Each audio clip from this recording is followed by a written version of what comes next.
I wasn't always very excited about math. I was more excited about reading novels, and I thought I would become a writer one day. I got excited about it maybe just as a challenge, but then I realized that it's really nice and that I enjoy it. These were quite difficult times. It was during the war.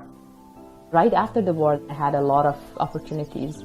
I went to a very good middle school and then high school. I think I was the lucky generation because I was a teenager when things became more stable.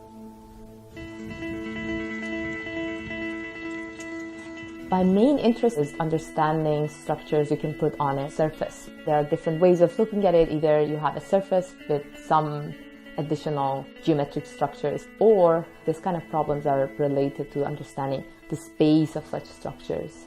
One very famous example is if you have a billiard table and you start from a point and you hit the ball and then hits the boundaries and it moves, say, forever, you want to see the trajectory of the ball. Would it cover all your billiard table? Can you find closed billiard paths? And interestingly enough, this is an open question in general if you don't put any restrictions on the angles of the polygon that you started. There are two types of questions. One is about you have a surface with a geometric structure and you're trying to understand some properties of this geometric structure that you have. The other questions are related to you have a surface and you have a geometric structure and you start deforming this geometric structure, and then you want to see what kind of surfaces you would get. Some of the problems, like you know the properties of a generic surface, a random surface, but it's really hard to say something about a single given geometric structure on the surface.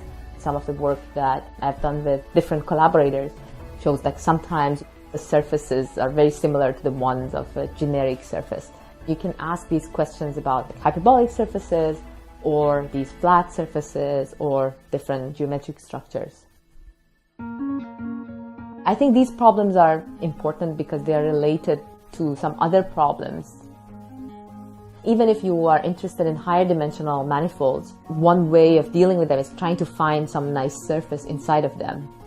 You end up learning a lot about other spaces and properties of other actions, so it gives you a lot of information. It's not only the question, but the way you try to solve it.